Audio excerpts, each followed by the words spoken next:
Hello everyone, this is Joe the Orange, and today we are talking about slingers. So let's start off with the advantages of slingers. Well, you have a long range compared to anyone but artillery, which means if you get vision of another ranged unit at your maximum fire distance, you can rain hell down upon them. And when they try to advance, they'll lose quite a few troops. As well as having an advantage where if you're next to a melee unit or cav unit and they start retreating, you have a lot of time that you can be shooting into their backs while they retreat and taking down those units quickly. And you'll see a fair bit of that and how it can be done in this video. And of course, another nice advantage of having such a long range, say there's enemy artillery and you know where they are, you can easily use focus fire from a massive distance and take them out. And this can also be used to focus fire enemies on towers, get them to retreat, or just to simply spot ahead. Like if you want to see what's in that forest ahead of you, or if you know enemies are in that forest, you can focus fire from a long range and see if they're still there. And of course they have the advantage over artillery where they can move normally. And they don't have any setup time, so you can just move ahead and fire, move ahead and fire. Where if you play engineers, you have a setup time and you got to get them all in position. If you play ballistas or catapults, you're pretty much stationary. Like you can move, but it takes a long time. Now probably the biggest drawback for slingers is their firing arc. Like they really struggle to shoot, like archers, like up cliffs and down cliffs. They don't have that firing arc. They're pretty much shooting in a straight line. Kind of like engineers. And they do have a massive reload time. So if someone's coming at you, you can't just get a few easy shots in. It actually takes a fair while to start shooting. And here you can see where I was talking about that cliff thing, like how long it takes. I have to walk around to shoot at this guy. And the other thing about playing slingers is you are relying on your allies a fair bit. Like you need them there to back you up. Like that's how you stop yourself from dying to cav, etc. If you need allies. There's no like secret way. Like you can put them on cliffs and they'll keep them alive for a fair while against cav and melee, but you're mostly relying on your allies to help you. There is another trick you can do, it sometimes works, like if a cav's coming at you, run your units through an ally melee unit, because that puts them in the way. And then just start shooting straight at that cav, because if they start retreating, your slingers will kill them. And at lower tiers, it's probably important that you find someone to queue with if you are playing any sort of range, because a lot of people won't know that it's a good idea to protect your range. But at higher tiers, people know if they protect the range, they can advance forward a lot more safely. And that gets them points. Because if they get into melee combat without getting rained down upon, that means they're going in there with full health. Another important thing to keep in mind when you are playing slingers is, you have the best range for, like say you have archers and javelins, etc. But if they do get in range and they're full health and they start raining down upon you, you will lose that combat.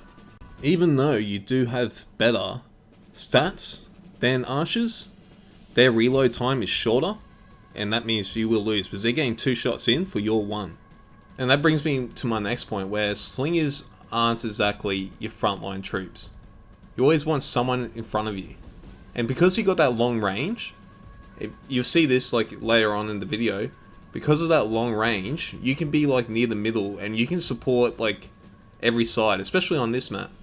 So what I mean by that is when you play slingers, you can't just look ahead of you. You have to look at all the sides. So if you see a target over there, it won't take you long to get over there and you can start raining down upon them. And say they get in combat with one of your melee units, then you can shoot something else because you got this massive fire arc. Especially if you're in the middle of the map.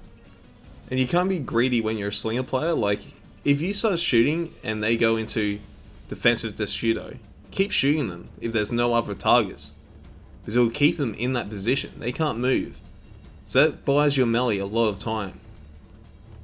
And that's the other thing about slingers is, especially if you're playing like I am, Caesar slingers, is that your points can go from like, you can have games where you're getting nothing to games where you're just going extremely high, like ridiculously high points. It all depends on how well your allies help you out and how much you help your allies out. And this is why it's good to queue with someone like Wolf here. Like look at this, so Cav's coming up behind me. Instead of going for those artillery units, he goes through my unit and charges those horses. And now I can take out the artillery, so it's no longer a threat, and he took out the horses, so it's no longer a threat to me. And if you're a new player and you're queuing with someone, the first games, like the first even 200 games, it's going to be a bit rough. Like, you guys have to learn how each other plays, and then once you got that down pat, you can protect each other easily. Like most games where I start off queuing with someone, I actually get less points than I do when I play by myself. Because when I'm playing solo queue, I'm in a solo queue mindset where I protect myself. So what I mean by that is, like, if I was going to play solo queue slingers, I would probably bring like 2 spear units or 2 pike units. I know that sounds weird. I'll show you a game later on where I use pikes, and I'll show you how they actually interact well with slingers. But when you play in a group, you expect them to protect you and you protect them. And then you can stack like ranged units on Caesar or melee units on Militiades, etc. to get like the strongest possible combo. But of course, when you first start playing together, he might be thinking, I'm going to go engage all 3 units into those 2 sword units, and not see the curve that's about to wipe out 3 range units. But after a few games, he'll know that I'll pop my buffs onto him, so he'll win that combat with just 2 units. So he doesn't have to engage with all 3 and keep 1 back to deal with any cav. And as far as commanders go, like Alexander's great, because you got that buff to your speed.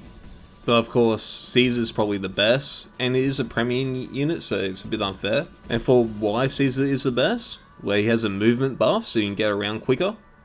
He has a vision buff, so that's very important on slingers, so you can see further ahead. He has his silence, so you pop that before.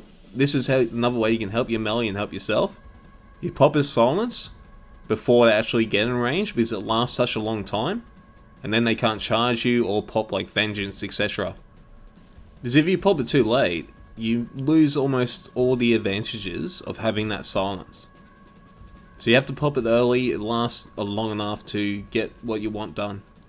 As far as good combos go with slingers, and when I say good combos, I mean if you're queuing with someone else, the best combo I've found is the one you're looking at right now, where you have Caesar slingers with Germanicus heavy infantry.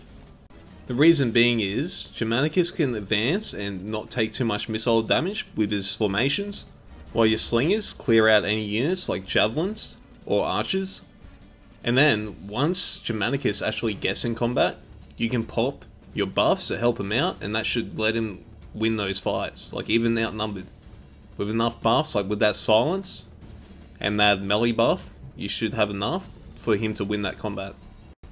But as far as non-premium unit slingers, Alexander is probably the way to go, because he does have that speed buff.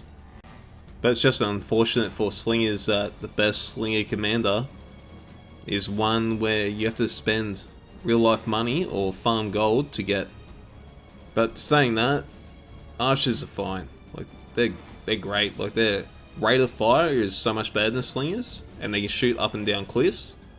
You just don't have that range advantage.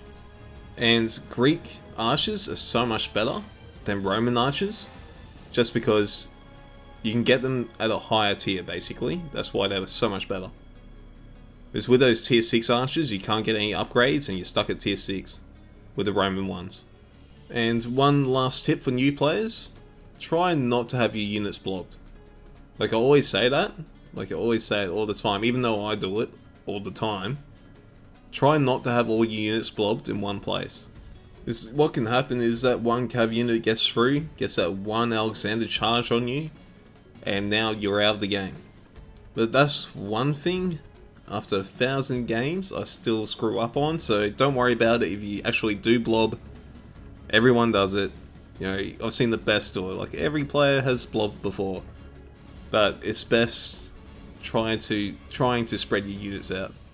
Anyways, I hope you guys enjoyed this video, and please subscribe and thumbs up.